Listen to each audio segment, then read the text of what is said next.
Hello Aries, ito yung reading mo for the month of August.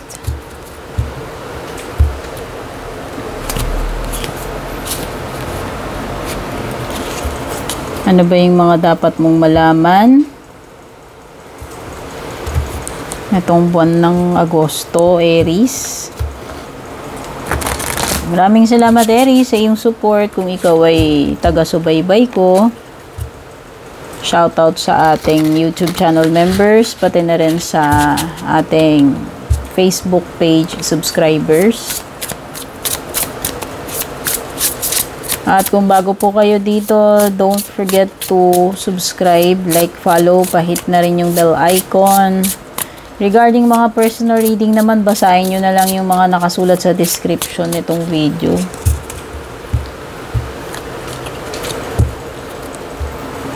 Sige, wait lang. Puno tayo ng ano.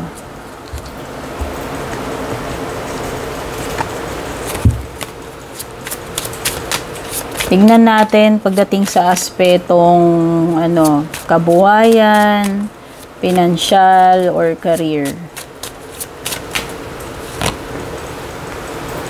Bright ideas.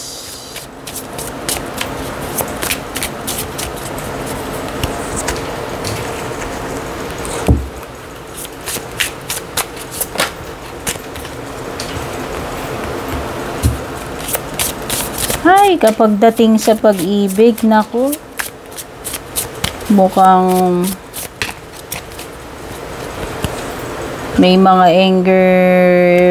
anger or temper issues itong person mo. Sige, mamaya na natin chikahin yan. Kumuha muna tayo ng mga ano dito, oracle cards.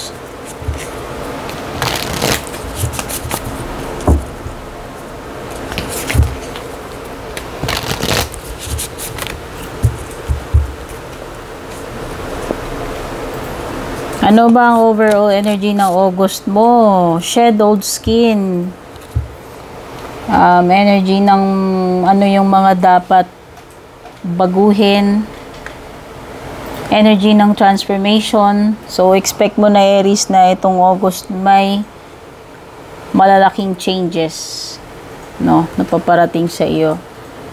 Pwedeng pagdating sa ano mo, career mo, kabuhayan mo, or pwedeng pagdating sa mga relationships, no. Shedding of old skin. Mga bagay na inililigo kasi mayroong part of you Part of you yan na ano 'Di ba parang nagpapalit ka ng balat. Sabihin na nating may renewal, transformation na personal level, pwede. Pero it could also be related itong mga pagbabago na to. Pwedeng related din naman, sabi ko nga, sa kabuhayan or career mo, or pwedeng related din siya sa relationship, like family or friendships. Ano pa?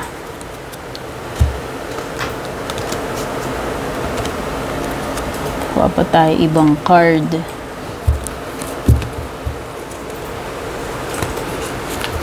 So, yan yung overall tone, overall energy mo is pagbabago, pagpapalit, yan. Kung ano man itong mga bagay na papalitan mo sa sarili mo o sa buhay mo.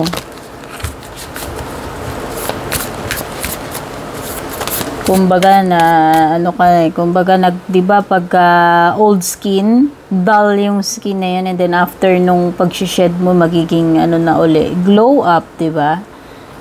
So yan. Releasing and making way for something new, something na ano, something na mas maganda or mas fresh, o 'di ba? Spirit has your back. Ayan. So, kahit papano, itong August, ano man yung kaharapin mo, andyan yung binabakapan ka ng divine, no? Aasistihan ka, hindi ka papabayaan. Pwedeng yung mga bagay na gagawin mo ay magto-turn out ng maganda or magiging successful kasi ayan, no? Kumbaga may backup ka may backup ka ngayong August. Hindi ka basta-basta mapapaano or kahit papano Magto-turn out ng maganda yung mga gagawin mo. Yung pinaka-blessing mo.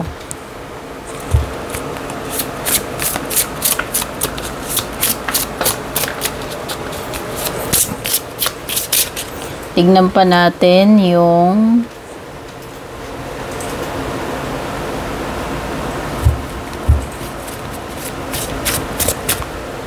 sige, tignan muna natin yung ano mo. Tarot messages mo. So, pagdating dito sa career mo, nakalimutan ko ng ichika. Wait lang. Gulo ng mga cards ko, sorry.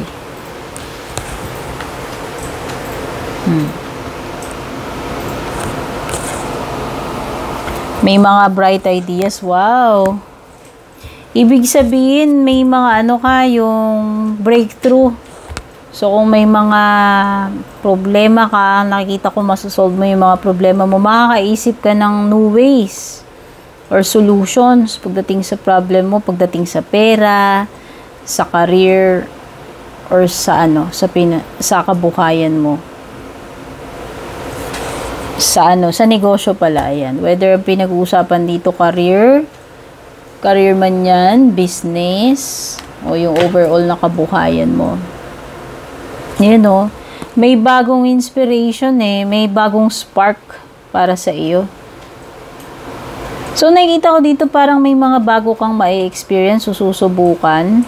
Tsaka merong taking action pagdating sa iyong ideas. So, sa tingin ko lang may mga bago kang sisimulan or may mga changes na i-apply pagdating sa iyong career, business, or kabuhayan, no? Kagaya nga ng sabi ko ito, meron kang sinished na old skin dito. Siguro papalitan mo na yung mga dating strategy mo na hindi na nagwo-work. Okay, siguro ibang approach naman yung gagawin mo rito. Yun yung nafe-feel ko. At saka parang meron kang something na itatapon for good or i-release with the shed the old skin. O baka bagong pwedeng bagong workplace or bagong company para sa iyo. Pwedeng ibang linya kasi bagong experience Parang totally bago na May iba yung setup mo. Pwedeng ganun. May mga pagbabago ng setup pagdating sa sa career, sa business, or sa kabuhayan mo. Pero ang dito is yung mga opportunities or ideas na pumapasok, nagfo-flow sa iyo ngayong August, no? So, maganda. Pagdating naman dito sa relationship, love life, naku, sabi ko nga kanina, parang may mga situation na hindi makokontrol yung galit, specific galit. O, hindi ko alam kung may mga pag-aaway ba or may mga situation na nagiging impulsive ka or yung person mo. Kasi dahil sa galit, nakakagawa ng mga bagay na hindi naman dapat gawin.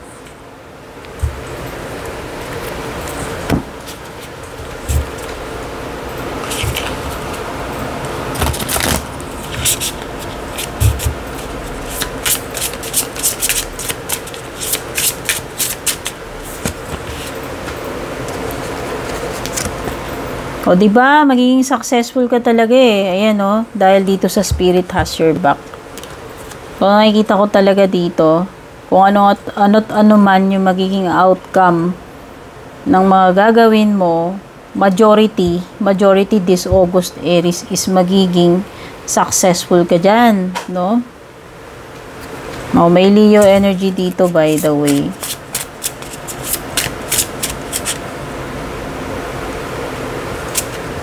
Makakayanan mo kahit na anong challenge yun nakikita ko. Ayan, sabi ko nga. Ano man ang kaharapin mo dito, carry bells mo lang yan with the eagle spirit. Kasi nga, andyan yung divine na hindi ka pinapabayaan So, ibig sabihin, pumapabor sa'yo, binabackupan ka ni universe dito sa kung ano man itong mga kakaharapin mo. Challenges man yan, yan. Yung mga gagawin ka man, sabi ko nga, will turn out successfully. Ayan, no, with the 6 of Wands. Panalo parang, ano dito kumbaga, hindi ka uuwing luhaan dyan no? Uuwi ka pa nga na may good news. Yun yung ano, yun yung sinasabi ng card mo. At saka you have, you have enough strength. Ayan. Meron kang strength card dito. So, magiging very, very resilient ka sa mga challenges na kakaharapin mo.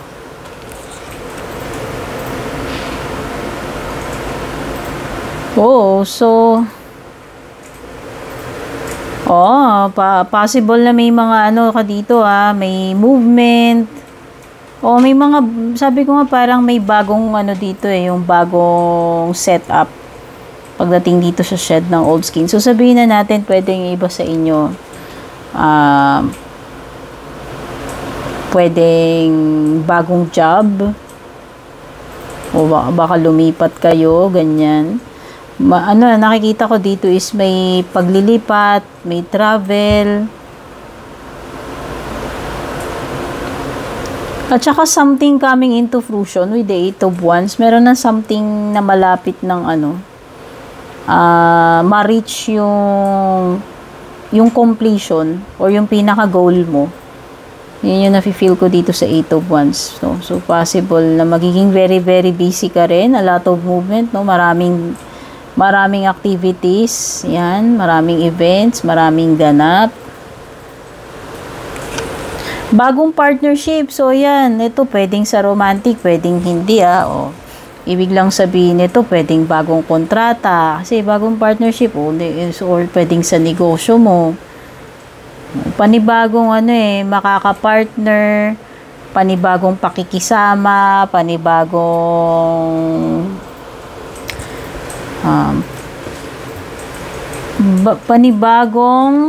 pakikipag-ugnayan or pakikitungo. So, yan. Pwedeng nag-a-apply yan hindi lang sa romantic. Malakas yung sense ng travel dito. So, yung iba sa inyo, pwedeng malapit na kayong makaalis kung balak ninyo mag-abroad, no? So, nakikita ko dito pwedeng overseas. May energy ng malayong lugar. Malayong lugar or malayo yung mararating.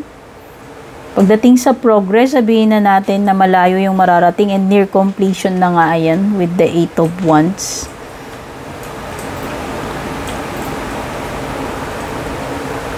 Okay, pero with the love life talaga parang ang daming dito. Parang ang daming galit, no? Ay! Wait lang.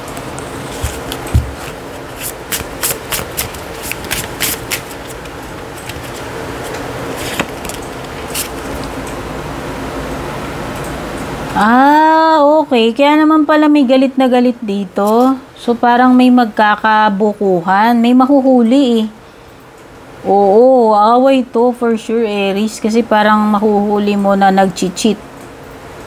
Ayan, may caught in the act dito. Tapos meron sobrang galit niya talaga. Sobra. Pwedeng tinatry kontrolin yung galit pero hindi mapipigilan dahil merong nakitang ebidensya dito baka may pag-cheat. Kaya yun yung ikakasabog ng galit ng isa sa inyo. Okay. Oh my God, meron kang card ng expired. So, ibig lang sabihin yan.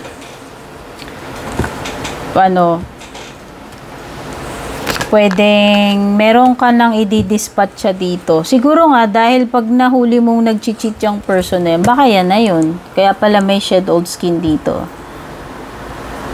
Baka matagal ka na rin, pwedeng matagal na rin na may problema dito. And then siguro magde-decide ka na lang na bitiwan mo na lang yan. Itapon mo na yung relationship na yan, yung person na yan. Kasi nga, kagaya niyan, lalo na kung nahuli mo na nagloloko sa'yo, nag-cheat sa'yo. So, pwedeng yun. Baka pwedeng iba. Break up. No?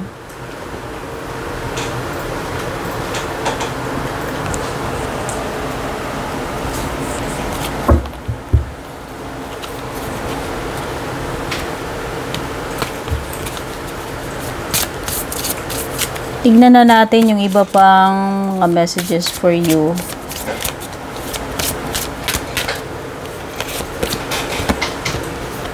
Wow, speak up. Oh, sobra na yung galit mo. Dito, baka ito isa pa yun. Kung meron kang mga gustong sabihin, it's time na sabihin mo na yan, Aries. Ilabas mo lahat. Ayan, oh, nakikita ko dito, mukhang may mga pent-up emotions, yung mga galit na sasabog, i-release. Ayan, may mga pag-release eh. Ayan, oh. If you avoid conflict to keep the peace, you start a war inside yourself. Ikaw naman kasi yung sasabog, Aries. So, kung, meron ko parang related din dito sa love life mo, pero pwedeng meron ding ibang bagay na kung saan tumutugma ito. Matagal ka na kasing nananahimik. So, instead na i-voice out mo yung dapat mong i-voice out, matagal na panahon mong tiniis, kinip mo na lang sa sarili mo just to avoid conflict. Pero right now, nakikita ko dito, kung hindi mo sasabihin lahat ito, kung hindi mo ilalabas, sasabog at sasabog. So, ayan, kailangan mong i-release kung ano man itong mga laman-laman ng dibdib mo, sama ng loob, galit, etc. Kundi sasabog. Ito na yung time ng release na pag-usapan yan, sabihin lahat. You also have calm. A breakdown is often followed by a breakthrough. Remain calm. Ay, okay. Oh, kaya ka pala may strength card. Nagtitimpi ka talaga. Ano man itong ipinagtitimpi mo rito, regarding man sa love life mo yan or sa ibang bagay. Ayan oh. Tinatry mong maging okay, tinatry mong maging kalmado, tinatry mong i-contain yung emotions mo, ano man itong mga pinagpipigilan mo. Ayan. After netong after na sumabog yung mga galit mo, magwawala ka dyan. Magkakaroon ng release. Pero after nun, is magiging ka na uli. Magiging okay ka na. Kailangan lang siguro talagang mailabas lahat ng galit na yan. Ano mang energies yan na mabigat para sa or emotions. After netong pagwawala mo, a period ng peace and quiet, pagiging kalmado yung papalit. Kailangan mo na talaga mag-release, no? Nakikita ko dito, meron parang vulkan na sasabog yung galit. Dahil nga dito, ayan, yung sa love life. At meron ka ring optimism.